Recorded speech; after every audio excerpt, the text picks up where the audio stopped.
Salut. Aujourd'hui on va livrer le tournesol à la coopérative.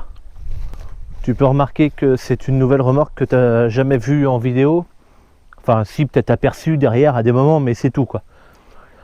Donc c'est une remorque poids lourd, donc avec un vérin central avant. Et si tu veux, à la base, ça y était pas. C'est une cuve d'huile, une réserve d'huile comme tu as sur les remorques, hein. Pareil. Et donc avec papa, on l'a installé sur l'attelage devant avec une prise de force. On a été obligé de refaire quasiment toute l'électricité de la remorque, changer toutes les ampoules, c'est-à-dire les ampoules qui sont sur les côtés, derrière et tout, parce que comme c'est une remorque poids lourd, les ampoules étaient en 24 volts et les tracteurs sont en 12 volts. Et ensuite il y avait deux circuits électriques. Et donc nous on n'en a fait plus qu'un seul, puisque sur le tracteur il n'y a qu'un seul circuit électrique pour l'éclairage. Voilà, voilou. Sinon à part ça, la remorque fait en 52 mètres cubes je crois. Donc elle sera jamais remplie en blé, hein, c'est impossible.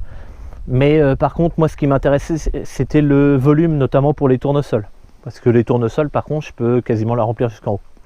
Et puis voilà, puis sinon c'est tout, le freinage est assuré par des flexibles d'air comme les camions quoi. Et puis c'est tout, il n'y a pas grand chose à... Si, ça je vais en parler 2 secondes. Les concessions, j'avais fait faire un devis ou deux, ils me vendaient ça, je crois que c'était environ 2300 € hors taxe, la réserve d'huile. Et donc moins performante que celle-là, parce que la réserve que j'avais moi elle était à 100 litres, celle-ci fait 110 litres, sachant que le vérin il faut 90 litres pour le lever à fond, donc il faut toujours une réserve d'huile un peu plus que la capacité du vérin bien sûr.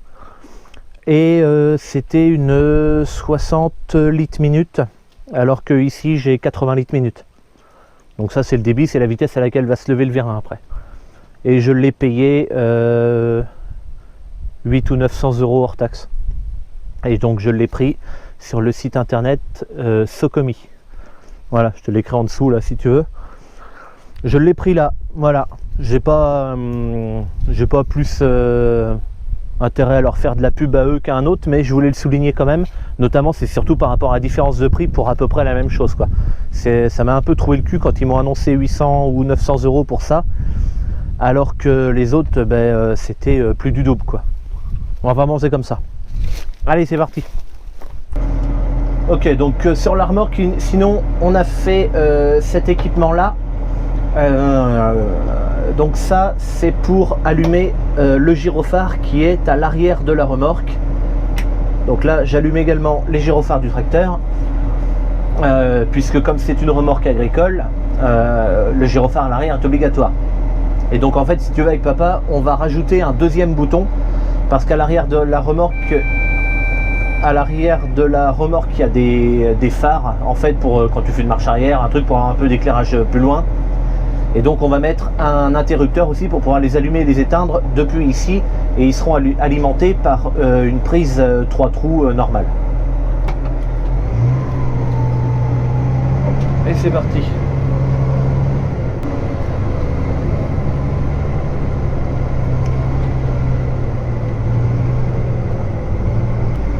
Donc sur la remorque qui a écrit transport Fontan, c'est normal, hein, c'est une remorque qui appartenait au transport Fontan avant, et je la ferai pas repeindre.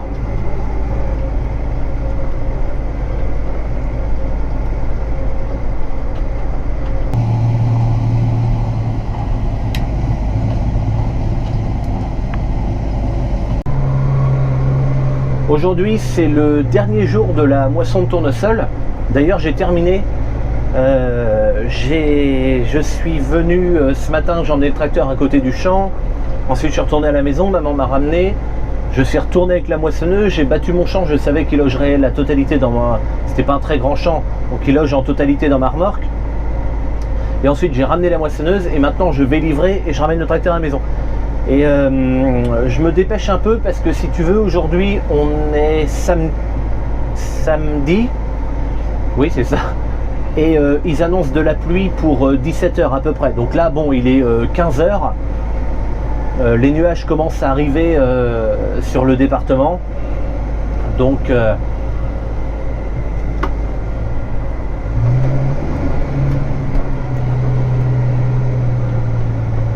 allez.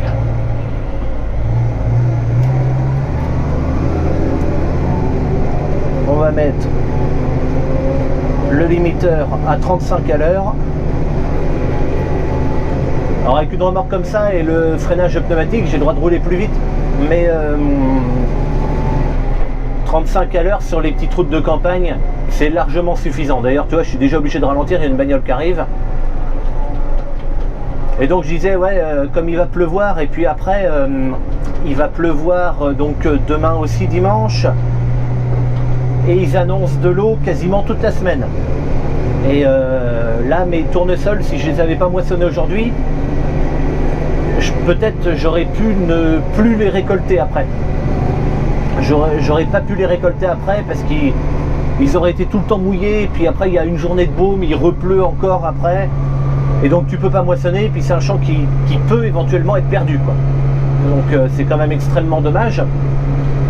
Donc j'ai pris la décision de le moissonner aujourd'hui, alors qu'à la base j'avais dans l'idée de le moissonner la semaine prochaine, de lui laisser encore quelques jours de séchage. J'avais des têtes jaunes un peu dedans. Alors les quelques têtes jaunes qui m'ont ramené certainement un peu d'humidité dans ma remorque. Donc je pense que ça va se voir à la COP. Donc bon, là je serais pas surpris si j'en avais un peu. Alors ici à côté de la vitesse à laquelle je roule, il y a une aiguille.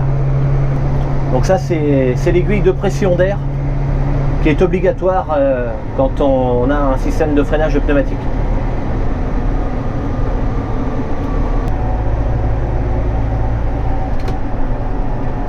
Ok, donc là on arrive à la coopérative Centre-Ouest Céréales et je me dirige directement vers le pont bascule.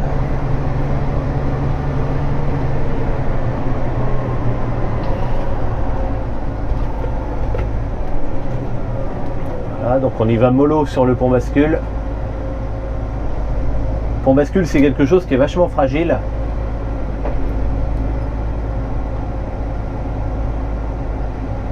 C'est pour ça qu'il faut aller mollo dessus et ne jamais mettre par exemple de coups de frein dessus ou des trucs comme ça.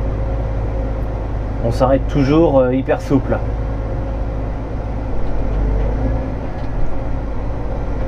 Donc là je pèse à plein, ensuite j'irai vider, ensuite je repèse à vide, et en faisant comme ça, on saura ce que j'avais dans la remorque. Alors 27 tonnes, presque 27 tonnes 500. Je vais mettre le frein à main. Derrière nous, on a la perche qui est déjà en train de prendre son échantillon. Donc en fait, elle pique dans la remorque, elle prend un échantillon, et ensuite par le tuyau, elle envoie son échantillon directement à l'opérateur du silo. Alors là, elle se déplace un peu, elle va repiquer une deuxième fois. Voilà, donc là en fait il y a deux prises d'échantillon par remorque à chaque fois, pour deux raisons. La première, c'est qu'un échantillon ne leur suffit pas à l'opérateur du silo pour faire toutes les mesures qu'il a à faire, donc il en faut deux, et puis deux, ça permet d'avoir une meilleure moyenne de la remorque, puisqu'on pique à deux endroits, quoi. Et donc là, ici, donc là on le voit pas du tout, mais il y aura un voyant vert avec une sirène, et au-dessus de la porte de l'opérateur là-bas, le voyant vert. Et c'est Justine aujourd'hui qui est au silo, donc elle me fera signe où est-ce que je dois vider. En fait, il y a deux tas, il y a un tas ici, un tas tout au fond là-bas, un autre tas là-bas et la fosse. Donc après, en fonction de mon échantillon, je viderai sur l'un ou l'autre des tas. Alors Justine, voilà, ok, à droite. Ok, donc là on va vider sur le gros tas là-bas.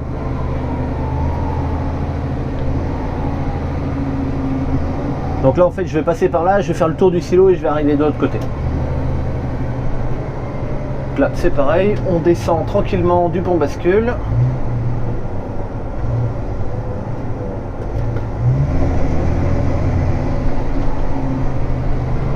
Allez, c'est parti. 10 km/h maximum sur le site du silo. Alors il n'y a pas de panneau qui donne la vitesse maximum sur le site. J'estime que 10 km/h c'est suffisant parce qu'il peut y avoir du personnel à pied qui circule et tout. Et donc le site du silo c'est pas les 24 heures du Mans quoi, donc on fait attention. Et tu vois dans le coin il y a même un peu de maïs ici.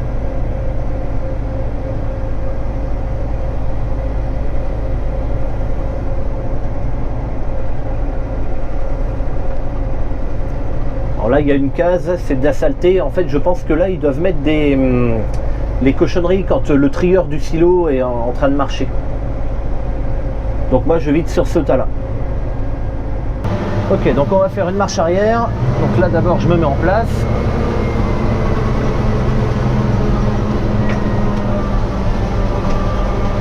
Hop. Et on recule. Alors c'est pas compliqué de faire une marche arrière avec une tourelle. Il suffit de faire le contraire de ce qu'on voudrait faire avec une remorque normale. Là je vais emmener le cul de la remorque un peu à droite. Donc j'emmène le tracteur à droite. Ce qui aura pour effet de mettre la tourelle à gauche. Hop. Stop. Frein à main. Je vais fermer un peu la fenêtre parce que je sais pas s'il y aura du vent.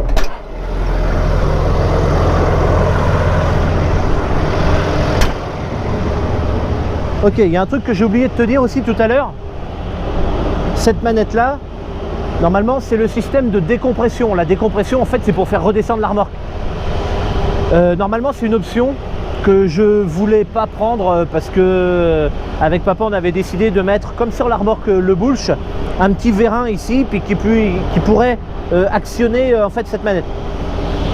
Et finalement en prenant ce modèle là de cuve pompe, j'avais ici un orifice pour y brancher un tuyau que j'ai branché donc ici et en fait ça c'est pour la décompression hydraulique. Donc en fait depuis la cabine tracteur j'actionne mon distributeur et ça fait redescendre la remorque. Ça c'est une option, mais comme j'ai pris ce modèle là précisément de cuve d'huile, c'est de série en fait. Donc là je vais ouvrir les portes, donc on va pas mettre les chaînes, c'est peu chargé à l'arrière, c'est pas jusqu'en haut donc la remorque, les portes ne vont pas pousser, je vais pouvoir largement les tenir à la main. Juste hop, ça c'est la sécurité pour ne pas que ça s'ouvre tout seul, ce serait quand même con. Donc il n'y a qu'une seule sécurité ici, puisque cette porte là ne peut pas s'ouvrir tant que la première n'est pas ouverte. Voilà, et donc alors là à une main je ne sais pas ce que ça va donner. Voilà, alors là je rattache et je viens ici prendre ma chaîne et je mets là pour tenir ma porte. Voilà, tu vois c'est en train de couler tranquillement. Voilà, je viens d'ouvrir ma deuxième porte. À une main c'était difficile. Et donc là, même punition. À côté de ma banane, j'ai... La banane c'est ça là. Ma petite chaîne que j'ouvre. Voilà, donc là je vais pas reculer maintenant pour pouvoir béner, puisque j'ai déjà fait un tas derrière. Mais voilà, tu vois, le tournesol c'est une culture qui coule pas très bien. Et donc là, je vais lever. Et puis lever, puis avancer au fur et à mesure que ça va descendre derrière.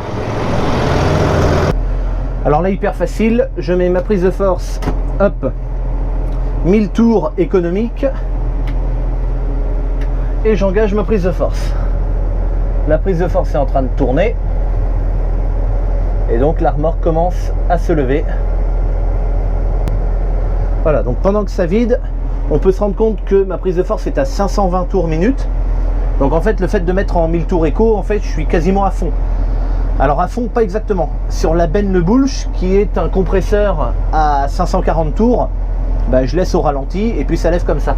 Celui-là, il fait 1000 tours minute. Alors dans la notice d'utilisation, il y a écrit que son régime optimal c'est environ 750 tours minute. Mais moi j'en ai rien à foutre et je le laisse tourner à 540. Je trouve que ça lève suffisamment vite. Voilà, donc là je viens d'enlever le frein à main. Je vais commencer à avancer tout doucement.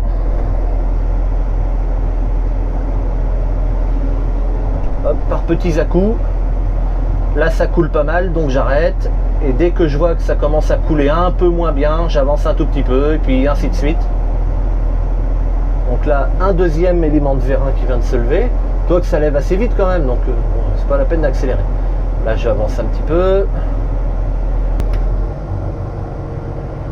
Ok, donc là je viens d'arrêter la prise de force. Ma benne est suffisamment haute. Donc là j'avance tout doucement pour dégager le cul de la remorque du tas de tournesol. Mais j'avance vraiment doucement, tu vois, je sais pas si tu vois les pneus qui avancent, mais c'est vraiment tout doucement. Parce que la remorque est vraiment en position de faiblesse quand elle est levée. Hein. Mais toutes les remorques sont comme ça.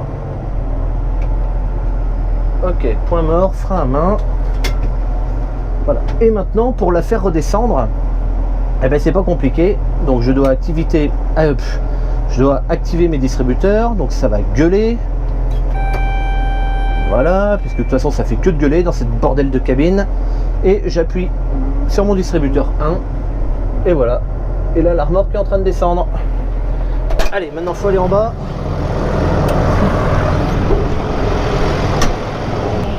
Voilà, donc là ça descend. Ici j'ai mes deux cales qui viennent se coincer là pour que la remorque soit bien stable quand elle va être en bas complètement. Ici, c'est un espèce d'amortisseur en caoutchouc qui vient se mettre dans l'anneau. Et en fait, en descendant, l'amortisseur, clac, va se tourner. Et ça évite à la remorque de donner des à-coups comme ça quand elle roule sur la route.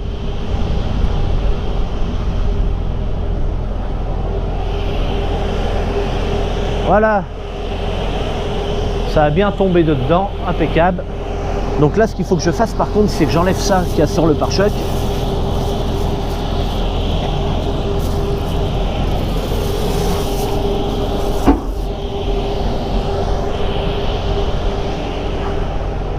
Ok, puis ben maintenant, je peux refermer mes portes. Hop. Alors avec papa, on a fait aussi cette bande en toile. Là aussi, en fait, l'objectif, regarde, c'est quand je ferme ma porte, tu vois, il ne peut pas y avoir de fuite dans les coins, puisque les coins sont fermés et quand le grain appuie sur la bâche dans le coin, c'est étanche.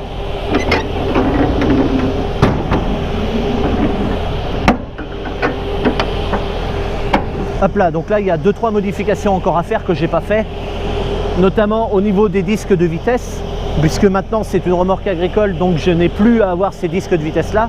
J'en ai acheté un 40 km/h que je mettrai, et les deux autres on va les virer. Voilà. Et donc la chaîne, en fait, elle servira surtout pour le blé quand je viderai sur la fosse. Le blé, c'est une culture qui coule très vite de la remorque. Il n'y a pas besoin de lever beaucoup et tout sera déjà dégringolé. Et donc le blé, ça pousse fort aussi sur les portes. Donc je mettrai la chaîne, c'est pour moi une sécurité pour éviter de se prendre la porte dans la gueule si jamais ça pousse trop fort. Alors normalement, ça ne devrait pas arriver parce que je fais attention. Je tiens mon bras de verrouillage au maximum et ensuite je m'écarte comme ça. Donc la porte elle passerait comme ça et celle-ci s'ouvrirait pas. Mais bon, on ne sait jamais. Et donc là j'y remets ma sécurité.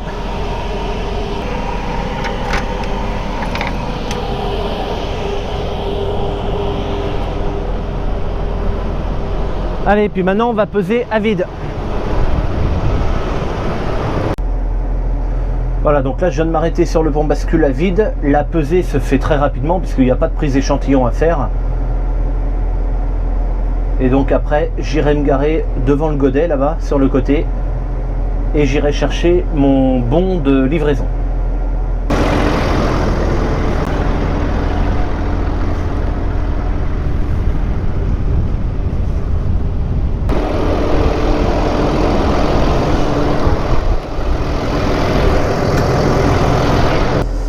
Ok, donc là c'est intéressant. Donc au vu de mon bon, donc j'en avais 13 tonnes 460 dans ma remorque, un petit peu d'impureté 4,80, mais ça c'est dû au peut-être aux têtes jaunes que j'avais et tout. J'ai battu, il manquait peut-être un peu de maturité aujourd'hui, mais avec la pluie et du coup bon, 8,5 d'humidité. Alors là c'est fantastique parce que je n'ai pas de frais de séchage. Le tournesol c'est jusqu'à 9. Et donc ça c'est l'indice oléique 90. Alors là je me rappelle plus exactement à quoi ça correspond, si c'est bien ou pas quoi, si tu veux. Et donc le poids aux normes, donc c'est 13 tonnes 76. En fait 13 tonnes 76 c'est différent de 13 tonnes 460. C'est en fait les impuretés qui ont fait que j'avais de la réfaction. Donc en fait j'en avais 13 tonnes 460 dans ma remorque, mais je serais payé 13 tonnes 76. C'est très très bien pour la dernière remorque. Ok, donc là je viens de faire le rendement de ma parcelle, puisque la parcelle entière a logé dans ma remorque. Donc là c'est très facile de connaître le rendement. On fait le poids de la remorque divisé par la surface du champ, ça nous donne le rendement. Et donc là ça me donne 27 quintaux et je sais plus combien, enfin un peu plus de 27. Donc c'est très bien, 27 quintaux, sachant que ma moyenne pour le reste était moins élevée. Donc bon bah c'est bien pour la fin de moisson, finir sur une bonne note, je trouve que c'est toujours intéressant. Et donc je sors du silo et avec cette dernière remorque, on peut dire que la moisson de tournesol et la totalité des moissons d'ailleurs de 2019 sont terminées. Sur ce, je te laisse et je te dis à bientôt pour une prochaine. Allez, salut!